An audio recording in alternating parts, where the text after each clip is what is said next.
दोस्तों CCS university के 2024-25 session के लिए यूजी एडमिशन फॉर्म हमारे यहाँ पे आ चुके हैं। तो अगर आप भी बीसीए के एडमिशन फॉर्म को फिल करना चाहते हैं तो कैसे आपको एडमिशन फॉर्म को फिल करना है उससे जुड़ी जानकारी मैं आपको इस वीडियो में शेयर करने वाला हूँ। तो चलिए दोस्तों वीडियो को स्टार्ट करते हैं।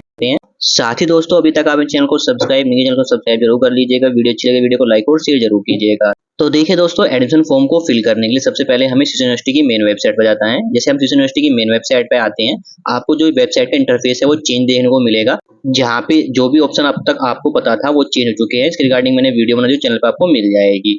अब बात करते हैं यहाँ पे एडमिशन फॉर्म को फिल करने के लिए आपको टॉप पे राइट साइड में ऑप्शन मिलता है एडमिशन 2024-25। इस ऑप्शन में क्लिक कर लेना है। क्लिक करते ही हम एडमिशन रजिस्ट्रेशन टैब पे आ जाएंगे, जहाँ पे आप पीएचडी के लिए फॉर्म फिल कर सकते हैं, बी फार्मा के लिए फॉर्म फिल कर सकते हैं। पोर्टल मिल जाएंगे यहाँ पे आपको बीपीएड, एमपीएड और एमएड, एलएम के लिए आपको पोर्टल मिल जाएगा। साथ में कैंपस और कॉलेज रजिस्ट्रेशन एड पोर्टल 2024-25 मिल जाएगा। साथ में बीटेक, एमसीए, एमबीए, एमटेक के एडमिशन फॉर्म को फिल करने का आपको यहाँ पे पोर्टल के लिए लिंक मिल जाएगा। तो यहाँ पे हमें अपना यूजी एडमिशन फॉर्म को फिल करना है तो जाना होता है हमें कैंपस कॉलेज एडमिशन पोर्टल 2024-25 के ऑप्शन पे क्लिक करते हैं हम एडमिशन पोर्टल पर जाएंगे, जहाँ से आप यूजी और पीजी के एडमिशन फॉर्म यहाँ पे कैंपस और कॉलेज के फिल कर सकते हैं।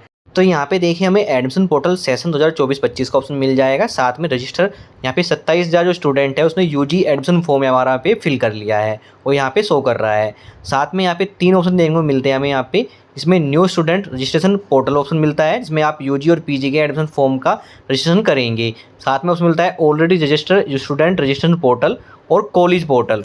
तो यहाँ पे देखिए हमें यूजी के लिए अपना रजिस्ट्रेशन फॉर्म को फिल करना है। तो देखिए हमें न्यू स्टूडेंट रजिस्ट्रेशन पोर्टल के ऑप्शन में यूजी और पीजी के ऑप्शन देखने को मिलते हैं। तो यूजी के अंदर आपको कैंपस और कॉलेज का रजिस्ट्रेशन पोर्टल का ऑप्शन देखने को मिलेगा। साथ ही यूजी के अंदर जो आप कैंपस के अंदर स्पेशल कोर्सेज कर सकते हैं उसका ऑप्शन देखने को मिलेगा। तो यहाँ पे बात करते हैं कैसे आपको यूजी रजिस्ट्रेशन फॉर्म को फिल करना है। तो यहाँ पे देखिए 2 ऑप्शन देखने को मिलते हैं, UG college registration form, UG campus registration form. तो देखिए दोस्तों, आप चाहे कैंपस के रजिस्ट्रेशन कर लीजिए या फिर कॉलेज के रजिस्ट्रेशन कर लीजिए, एक ही रजिस्ट्रेशन से आप दोनों के लिए फॉर्म फिल कर सकते हैं। अगर आपको एक ही कैंपस के अंदर या कॉलेज के अंदर एडमिशन फॉर्म फिल करना है तो एक रजिस्ट्रेशन करके उसका फॉर्म फिल कर लीजिएगा। तो यहाँ पे बात करते हैं, जब आप रजिस्ट्रेशन फॉर्म को फिल कर लेंगे, रजिस्ट्रेशन फॉर्म को फिल करने के बाद अगर आप लॉग आउट हो जाते हैं तो आप लॉगिन को उसमें क्लिक करके अपना रजिस्ट्रेशन फॉर्म नंबर, पासवर्ड और एड्रेस फिल करके लॉगिन करके अपनी डिटेल को फिल करके अपना एडमिशन फॉर्म फिल कर सकते हैं। साथ ही बात करते हैं, अगर आप कैंपस और कॉलेज दोनों के लिए फॉर्म फिल करना चाहते हैं तो आप चाहे पहले कैंपस का फॉर्म फिल कर लीजिए या फिर कॉलेज का फॉर्म फिल कर लीजिए। उसके बाद आप कैंपस का या फिर कॉलेज का फॉर्म फिल कर सकते हैं। मान लीजिए मैं यहाँ कॉलेज के फॉर्म को रजिस्ट्रेशन फॉर्म फिल करता हूँ। पहले फिल करने के बाद हमने एडमिशन फॉर्म को कंप्लीट कर लिया है। अब क्या है, हमें कैंपस के लिए फॉर्म फिल करना है। तो अब हमें जाना होता है सर्च ऑलरेडी रजिस्टर्ड स्टूडेंट के ऑप्शन पे क्लिक करके रजिस्टर डिटेल सर्च करके हमें कैंपस के लिए फॉर्म फिल कर देना है। वो मैं बताने वाला इस वीडियो के अंदर। तो सबसे पहले हम फॉर्म फिल कर रहे हैं अपने यहाँ पे यूजी कॉलेज रजिस्ट्रेशन फॉर्म को। तो यूजी कॉलेज रजिस्ट्रेशन फॉर्म के ऑप्शन क्लिक करते हैं। क्लिक करते हम स्टेप 1 पे जाते हैं, जो कि रहेगा हमारा कॉलेज रजिस्ट्रेशन फॉर्म का स्टेप। तो सबसे पहले हमें अपना 12th आपने किस बोर्ड से किया हुआ है उस बोर्ड को हम सेलेक्ट कर लेना है। CBSE board, ISC board, UP board या फिर अदर बोर्ड, जो भी बोर्ड आपका आपने 12th किया है वो सिलेक्ट कर लेना है। इसके बाद अपना पासिंग ईयर सिलेक्ट कर देना है, किस ईयर में आपने 12th पास किया वो सिलेक्ट कर लीजिएगा। 12th बोर्ड का रोल नंबर आपको मेंशन कर देना है यहाँ पे। एप्लीकेंट का नेम मेंशन कर देना है, फादर्स का नेम मेंशन कर देना है, मदर्स का नेम मेंशन कर देना है। साथ में स्टूडेंट की डेट ऑफ बर्थ यहाँ पे मेंशन कर देनी है। साथ में जेंडर क्या है वो आपको सिलेक्ट कर लेना है। आधार नंबर की 12 डिजिट आपको स्टूडेंट के यहाँ पे मेंशन कर देनी है। नेशनलिटी के ऑप्शन को यहाँ पे आप इंडियन सिलेक्ट कर लीजिए। साथ ही आपको मिलता है एड्रेस की डिटेल। तो आपको कॉस्मेटिक एड्रेस के अंदर अपना एड्रेस डिटेल के अंदर अपना फुल एड्रेस यहाँ पे मेंशन कर देना है। साथ में स्टेट सेलेक्ट कर लेना है, डिस्ट्रिक्ट सेलेक्ट कर लेना है और पिन कोड फिल कर लेना है। अगर आपका परमानेंट एड्रेस सेम आपका कॉन्फिडेंट एड्रेस के तो आपको टिक करना है, अदरवाइज आपको अपना परमानेंट एड्रेस सेम एड्रेस अपना डिस्ट्रिक्ट और अपसेट और आपको पिन कोड यहाँ पे फिल कर लेना है। तो एड्रेस डिटेल फिल करने के बाद आपको अपना मोबाइल नंबर जो कि वर्किंग होना चाहिए वो आपको फिल कर देना है। साथ में स्टूडेंट की जो ईमेल एड्रेस है जो कि वर्किंग होनी चाहिए वो आपको यहाँ पे एंटर करनी है, फिर कंफर्म कर लेनी है। एंटर करके इसके बाद आपको एक पासवर्ड क्रिएट करना है, जो कि आपका 8 to 12 डिजिट का पासवर्ड रहने वाला है। तो special character, alphabet, upper case letter आपको यूज करके अपना पासवर्ड क्रिएट कर लेना है, फिर री एंटर कर लेना है अपना पासवर्ड। तो राइट कैप्चा फिल कर लेना है और फिर रजिस्टर नाउ के उसमें क्लिक करना है। क्लिक करते हमारा रजिस्ट्रेशन प्रोसेस कंप्लीट हो जाएगा और आपके सामने रजिस्ट्रेशन नंबर शो होगा। आपके मोबाइल नंबर पे भी रजिस्ट्रेशन नंबर सेंड कर दिया जाएगा। तो आपको रजिस्ट्रेशन नंबर को नोट डाउन कर लेना है और फिर क्लिक करना है क्लिक टू कंटिन्यू के ऑप्शन पे। क्लिक करते हम स्टेप 2 पे आ जाएंगे, जो कि रहेगी हमारी यहाँ पे रजिस्ट्रेशन डिटेल। अब हमें यहाँ पे अपना स्टेप 2 को कंप्लीट करना है। तो यहाँ पे हमें फिल करनी है अपनी रिजर्वेशन डिटेल। तो सबसे पहले पॉइंट मिलता है हमें इनकम ग्रुप। तो आपकी फैमिली के जो इनकम ग्रुप है वो किस ग्रुप के अंदर लाई करता है वो आपको यहाँ पे सिलेक्ट कर लेना है। साथ में ऑप्शन मिलता है हमें यहाँ पे रीजन, आपका रीजन क्या है, हिंदू, मुस्लिम, सिख, ईसाई, जो भी आपका रीजन है वो सिलेक्ट कर लीजिएगा।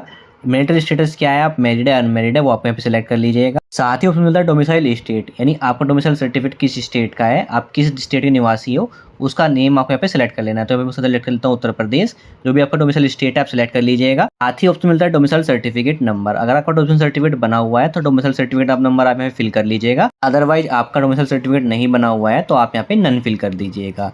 साथ में मिलता है कास्ट कैटेगरी, तो आप किस कैटेगरी से बिलोंग करते हैं, जनरल कैटेगरी से, SC ST या OBC, जो भी कैटेगरी से बिलोंग करते हैं वो सिलेक्ट कर लीजिएगा। कैटेगरी सेलेक्ट करने के बाद उसमें मिलता है EWS स्टेटस, तो अगर आपका EWS सर्टिफिकेट बना हुआ है तो येस कीजिएगा या नो कीजिएगा। साथ ही उसमें मिलता है माइनॉरिटी स्टेटस, अगर जो कैंडिडेट है हमारा वो माइनॉरिटी कैटेगरी के अंदर आता है तो यहाँ पे आपको येस करना है, अदरवाइज नो करना है। अगर आप येस करते हैं तो आपको माइनॉरिटी सर्टिफिकेट नंबर आप यहाँ पे देना होता है, अगर नो करते हैं तो माइनॉरिटी सर्टिफिकेट नंबर के ऑप्शन में आपको नन फिल कर लेना है। इसके बाद उसमें मिलता है हमें यहाँ पे रिजर्वेशन कैटेगरी का, तो अगर आप रिजर्वेशन कैटेगरी यहाँ पे कोई कंप्लीट करने से आप आर्मी डिफेंस में हैं या फिर आप फ्रीडम फाइटर हैं तो इस ऑप्शन सेलेक्ट कर सकते हैं, अदरवाइज नन ऑप्शन क्लिक कीजिएगा। साथ ही आपको यहाँ पे रिजर्वेशन कैटेगरी सर्टिफिकेट नंबर भी देना होगा अगर आपने कोई ऑप्शन सेलेक्ट किया है, अदरवाइज नन किया है तो आप इस ऑप्शन को भी यहाँ पे नन फिल कर लीजिएगा। उसके बाद उसमें मिलता है फिजिकल हैंडीकैप है स्टूडेंट, तो यहाँ पे आपको अपनी कैटेगरी सेलेक्ट कर लेनी है, अदरवाइज नन के ऑप्शन क्लिक करना है। साथ में मिलता है स्पोर्ट्स कोटा चाहते हैं तो येस कीजिए, अदरवाइज नो कीजिए। साथ ही ऑप्शन मिलता है वेटेज क्लेम का, तो अगर आप यूनिवर्सिटी वेटेज क्लेम चाहते हैं तो इस ऑप्शन में कोई अगर ऑप्शन मिलता है वो आप सिलेक्ट कर सकते हैं, अदरवाइज नन के ऑप्शन क्लिक कीजिएगा। अगर आप NCC कैंडिडेट हैं उसका वेटेज क्लेम करना चाहते हैं तो यहाँ पे आपको NCC कैटेगरी के अंदर जो ऑप्शन मिलते हैं वो आप सिलेक्ट कर सकते हैं वेटेज क्लेम करने के लिए, अदरवाइज हमें यहाँ पे नन का ऑप्शन क्लिक करना है। फिर ऑप्शन मिलता है आपको यहाँ पे APC ID, अगर आपका APC ID क्रिएट है तो आप अपना APC ID नंबर फिल कर लीजिए, अदरवाइज ऑप्शन को आप यहाँ पे नन फिल कर सकते हैं, उससे कोई प्रॉब्लम नहीं होने वाली है। बात करते हैं उसमें मिलता है माइग्रेंट सर्टिफिकेट। देखिए दोस्तों, अगर आपके पास माइग्रेंट सर्टिफिकेट है तो उसका माइग्रेंट सर्टिफिकेट नंबर आप यहाँ फिल कर लीजिएगा, अदरवाइज आपके पास माइग्रेंट सर्टिफिकेट नहीं है तो आप यहाँ पे NA फिल कर दीजिएगा। आपको माइग्रेंट सर्टिफिकेट आपको नंबर फिल करने की जरूरत नहीं है, अगर आपके पास है तो काफ़ी अच्छी बात है, अदरवाइज नहीं है तो उससे कोई प्रॉब्लम नहीं होने वाली। लेकिन अगर जब आप एडमिशन टाइम पे आपको कॉलेज के अंदर या कैंपस के अंदर अपना माइग्रेंट सर्टिफिकेट सबमिट कराना जरूरी रहेगा, तो यहाँ पे हम NA फिल कर लेते हैं और फिर सेव एंड नेक्स्ट में क्लिक करते हैं। क्लिक करते हैं हम नेक्स्ट स्टेप पे जाएंगे जो कि रहेगा हमारा क्वालिफिकेशन डिटेल। तो यहाँ पे आपको अपनी 10th या 12th की डिटेल फिल करनी है, अगर आपके पास 12th की डिटेल नहीं है तो आप यहाँ पे ITI, पॉलिटेक्निक या इक्विवेलेंट आपको डिटेल फिल करनी होती है। तो यहाँ पे सबसे पहले हम 10th की डिटेल फिल कर लेते हैं, जिसमें सबसे पहले हमें अपना बोर्ड का नेम सेलेक्ट करना है। तो अगर आपने 10th अपना CBSE बोर्ड से किया हुआ है तो CBSE बोर्ड सेलेक्ट कीजिएगा, अगर आपने UP बोर्ड से अपना 10th पास किया हुआ है तो आपको यहाँ पे सेलेक्ट करना है UP board of senior secondary education Prayagraj, तो ये आपको सेलेक्ट कर लेना है, अदरवाइज कोई अदर बोर्ड है आपका वो यहाँ पे सेलेक्ट कर सकते हैं। बोर्ड सेलेक्ट करने के बाद आपको अपना पासिंग ईयर, किस ईयर में अपना 10th पास किया है वो आपको सेलेक्ट कर लेना है। रोल नंबर क्या है आपका 10th का वो मेंशन कर देना है। मार्कशीट नंबर यानी जो मार्कशीट सीरियल नंबर होता है आपका वो आपको यहाँ पे मेंशन कर देना है। साथ में मैक्सिमम मार्क्स कितने थे और कितने मार्क्स आपने ऑब्टेन किए हैं वो आपको मेंशन कर देना है। परसेंटेज ऑटोमेटिकली फिल हो जाएगी। साथ में सब्जेक्ट जो आपके 10th के सब्जेक्ट है, 6 सब्जेक्ट है या 5 सब्जेक्ट है, उसके नेम आपको यहाँ पे मेंशन कर देने हैं। सेम डिटेल आपको 12th की मेंशन कर दी, इसमें आपको बोर्ड सेलेक्ट कर लेना है, UP बोर्ड है या CBSE बोर्ड है अदर बोर्ड सेलेक्ट कर लीजिएगा। Passing year, roll number, marksheet serial number और मैक्सिमम मार्क्स, ऑब्टेन मार्क्स और पॉइंट और सब्जेक्ट में आपको सब्जेक्ट मेंशन कर देने हैं। बात करते हैं अगर आपके पास 12th की मार्कशीट नहीं है तो इस केस में आप यहाँ पे नन फिल कर दीजिएगा। 10th और 12th की डिटेल फिल करने के बाद आपको ऑप्शन मिलता है, अगर आपका 12th का रिजल्ट जो उसकी डिवीजन है वो ग्रेस मार्क्स के कारण चेंज हुई थी तो आपको यहाँ पे यस करना है, अदरवाइज नो करना है। इसके बाद उसमें मिलता है, अगर आपके पास 10th क्लास में मैथ्स था या फिर होम साइंस सब्जेक्ट था तो आपको यहाँ पे सब्जेक्ट सेलेक्ट कर लेना है, अगर दोनों ही थे तो बोथ सेलेक्ट करना है, अदर सब्जेक्ट है तो अदर सेलेक्ट कर लीजिए। इसके बाद देखिए हमें ऑप्शन मिलता है इंटरमीडिएट स्ट्रीम, तो यहाँ पे आपको अपनी स्ट्रीम सेलेक्ट कर लेनी है। आपके पास कौन सी स्ट्रीम थी, PCM, PCB, commerce group, arts group, जो भी आप स्ट्रीम यहाँ पे सिलेक्ट करेंगे उसी हिसाब से आपको यहाँ पे कोर्स एलिजिबिलिटी शो करेगी। जैसे मैंने यहाँ पे PCM सेलेक्ट किया है तो उस हिसाब से जो कोर्स एलिजिबिलिटी है वो शो कर रही है, यानी जो कोर्स आपको शो करेंगे उसी के आप एडमिशन फॉर्म फिल कर सकते हैं। सेम PCB के लिए आपको शो कर जाएंगे कोर्स एलिजिबिलिटी क्या है, आप देख सकते हैं किस किस कोर्स के लिए आप अपना यहाँ पे एडमिशन फॉर्म फिल कर सकते हैं जो आपकी स्ट्रीम है। सेम कॉमर्स ग्रुप के लिए, आर्ट्स ग्रुप के लिए आप यहाँ पे चेक कर सकते हैं। तो यहाँ पे हम एडमिशन फॉर्म फिल करने वाले हैं BA के लिए, जिसके अंदर आप BA NEP, BA के अंदर बहुत सारे सब्जेक्ट्स होते हैं उसके फॉर्म फिल कर सकते हैं। तो यहाँ पे आपको अपनी स्ट्रीम सेलेक्ट कर लेनी है और स्ट्रीम सेलेक्ट करने के बाद चेक कर लेना है जो आप BA का कोर्स करना चाहते हैं वो यहाँ पे अवेलेबल है नहीं है, और चेक करने के बाद हमें सेव ऑप्शन क्लिक करना है।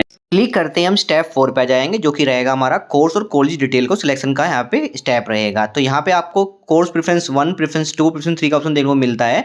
तो यहाँ पे कोर्स प्रेफरेंस 1 के अंदर आपको अपना कोर्स सेलेक्ट कर लेना है, तो आपने जो भी स्ट्रीम सेलेक्ट की है उसी बेस पे आपको यहाँ पे कोर्स शो करेंगे। तो यहाँ पे हम फॉर्म फिल कर रहे हैं BCA के लिए, तो हम यहाँ पे अपना BCA का ऑप्शन सेलेक्ट कर लेते हैं। ऑप्शन सेलेक्ट करने के बाद देखिए आपको अपनी डिस्ट्रिक्ट प्रेफरेंस सेलेक्ट करनी है, किस डिस्ट्रिक्ट के अंदर आपको एडमिशन लेना है वो सेलेक्ट कर लेना है। उस डिस्ट्रिक्ट के अंदर जो कॉलेज आपका इस कोर्स को करा रहा है उसमें आपको कॉलेज सिलेक्शन कर लेना है, किस कॉलेज के अंदर आपको एडमिशन लेना है वो आपको मेंशन कर देना है। याद रखिए प्रेफरेंस 1 के अंदर आपको वही कॉलेज और कोर्स सिलेक्शन करना है जिसमें आपको एडमिशन लेना है। प्रेफरेंस 2 प्रेफरेंस 3 के अंदर आप ऑप्शनल जो अपने कॉलेज सेलेक्ट कर सकते हैं, लेकिन प्रेफरेंस 1 के अंदर आपको मेन जो कॉलेज जिसमें आपको एडमिशन लेना ही लेना है वो आपको सेलेक्ट करना है। तो यहाँ पे हम फॉर्म फिल कर रहे हैं बीसीए के लिए, तो हमने अपना पहला प्रेफरेंस सेलेक्ट कर लिया है। अब चाहे आप second preference third preference select करना चाहे सेलेक्ट कर सकते हैं, अदर स्किप भी कर सकते हैं। तो यहाँ पे मैं सेलेक्ट कर लेता हूँ कोई अदर कॉलेज, साथ ही कोई अदर डिस्ट्रिक्ट के अंदर भी आप सेलेक्ट कर सकते हैं। तो यहाँ पे मैं अपनी प्रेफरेंस 2 प्रेफरेंस 3 भी यहाँ पे सेलेक्ट कर लेता हूँ। प्रेफरेंस सेलेक्ट करने के बाद देखिए हमें अपना क्लिक करना है सबमिट के ऑप्शन पे। क्लिक करते ही हम आ जाएंगे नेक्स्ट स्टेप जो कि रहेगा स्टेप 5। स्टेप 5 में हमें यहाँ पे अपलोड करने हैं अपने फोटो, साइन और डॉक्यूमेंट। तो सबसे पहले ऑप्शन मिलता है हमें फोटो, हमें अपलोड करना है अपना, इसका फॉर्मेट जेपीईजी और जेपीईजी रहेगा। साइज आपको रखना है 50 KB से लेके 100 KB के बीच में। इसके बाद हमें अपने सिग्नेचर अपलोड करने हैं, फॉर्मेट हमारा जेपीईजी रहेगा। साइज आपको 10 KB से लेके 50 KB रखना है। बात करते हैं 10th और 12th की, हमें यहाँ पे मार्कशीट अपलोड करनी है, इसकी हमें यहाँ पे स्कैन कॉपी अपलोड करनी है। फॉर्मेट हमारा जेपीईजी और जेपीईजी रहेगा दोनों का, और साइज रहेगा फाइल का 100 KB से लेके 500 KB के बीच में आपको फाइल यहाँ पे अपलोड कर लेनी है। तो बात करते हैं अगर आपका 12th का यहाँ पे रिजल्ट आ चुका है और आपके पास अभी मार्कशीट अवेलेबल नहीं है तो आप रिजल्ट की कॉपी भी यहाँ पे अपलोड कर सकते हैं। अदरवाइज आप वेट कर लीजिए, जब आपके पास मार्कशीट आ जाए उसकी स्कैन कॉपी यहाँ पे अपलोड कीजिएगा। तो यहाँ पे आपको अपने डॉक्यूमेंट अपलोड करने, इसमें आपको फोटो, सिग्नेचर, साथ में 10th की मार्कशीट और 12th की मार्कशीट अपलोड कर लेनी है। इसके बाद देखिए टर्म्स एक्सेप्ट करना है और सेव एंड नेक्स्ट में क्लिक करना है। क्लिक करते ही हम नेक्स्ट स्टेप पे आ जाएंगे, जो कि रहेगा हमारा स्टेप 6, जहाँ पे हमें अपनी पेमेंट करनी होती है अपने कोर्स की, जो हमने सिलेक्शन किया है कोर्स के, जिसके लिए आपको देखिए यहाँ पे पेमेंट करनी होगी 115 रुपये की। लास्ट ईयर भी आपको 115 रुपये की पेमेंट करनी होती थी। तो यहाँ पे जो पेमेंट के अंदर कोई चेंजेस नहीं हुए हैं। तो यहाँ पे देखिए पेमेंट करने के लिए आपको ऑप्शन मिलता है click here to make payment online, इस ऑप्शन पे क्लिक करके हमें पेमेंट करना है। जैसे मैं आप यहाँ पे पेमेंट के ऑप्शन पे क्लिक करता हूँ, क्लिक करते हैं हम पेमेंट पेज पे जाएंगे, जहाँ पे देखिए आपको आपकी डिटेल्स शो करेगी, साथ में पेमेंट आप UPI, credit card, debit card, net banking through कर सकते हैं। साथ ही क्यूआर कोड का ऑप्शन मिल जाएगा, इस ऑप्शन क्लिक करके हम क्यूआर कोड से भी पेमेंट कर सकते हैं। क्यूआर कोड में क्या हो, आपका 1 रुपया एक्स्ट्रा आपको पेमेंट करना होता है। तो यहाँ पे मैं पेमेंट कर लेता हूँ जल्दी से। पेमेंट कंप्लीट होने के बाद देखिए आपके सामने फी रिसीप्ट जनरेट हो जाती है, जिसमें आपकी सारी डिटेल मेंशन होगी और जो आपका स्टेटस है वो सक्सेस शो करेगा। साथ में यहाँ पे प्रिंट का ऑप्शन मिलता है, इस ऑप्शन क्लिक करके आपको अपने फ्री रिसिप्ट की आपको यहाँ पे कॉपी की, इसकी स्लिप की प्रिंट निकाल लेना है और उसके या फिर आप PDF फाइल में अपने पास सेव रख लेना है। तो ये आपका फाइनल रिसिप्ट होती है। इसके बाद देखिए हमें होम का ऑप्शन मिलता है, इसमें क्लिक करना है। क्लिक करते ही देखिए हम आ जाएंगे होम पेज पे, जहाँ पे हमने ऑलरेडी लॉगिन किया हुआ है और हमारे यहाँ पे सारे स्टेप्स शो करेंगे। साथ में शो करेगा जो महत्वपूर्ण निर्देश में आपका रजिस्ट्रेशन सक्सेसफुली कंप्लीट हो चुका है, क्योंकि हमने पेमेंट कर दी है। अब देखिए स्टेप 7 में शो करता है view print filled up form detail. तो यहाँ पे ऑप्शन मिलता है प्रिंट कॉलेज रजिस्ट्रेशन फॉर्म। अगर आपने कैंपस के लिए फॉर्म फिल किया तो कैंपस ऑप्शन मिलेगा, इस ऑप्शन में क्लिक करते हैं तो आपका जो फाइनल प्रिंट है वो आपके सामने शो हो जाएगा, जिसका आपको प्रिंट के ऑप्शन में क्लिक करके इसका प्रिंट आउट निकाल लेना है और अपने पास सेव रख लेना है, या फिर इसको PDF फाइल में अपने पास सेव रख लेना है। तो ये आपका फाइनल प्रिंट रहेगा। तो अब आपको वेट करना है मेरिट लिस्ट का। तो यहाँ पे देखिए जो मेरिट आपकी लगती है वो आपके मार्क्स के बेस पे ही मेरिट लिस्ट बनाई जाती है। कोई ऐसा नहीं है कि आपको कोई एंट्रेंस एग्जाम देना होता है, कुछ नहीं, मेरिट बेस पे ही आपको एडमिशन मिलेगा जो आपने कॉलेज सिलेक्शन किए हुए हैं। तो यहाँ पे हमारा एडमिशन रजिस्ट्रेशन फॉर्म का प्रोसेस कंप्लीट हो गया है, जो कि हमने कॉलेज के लिए अपना यहाँ पे एडमिशन फॉर्म फिल किया है।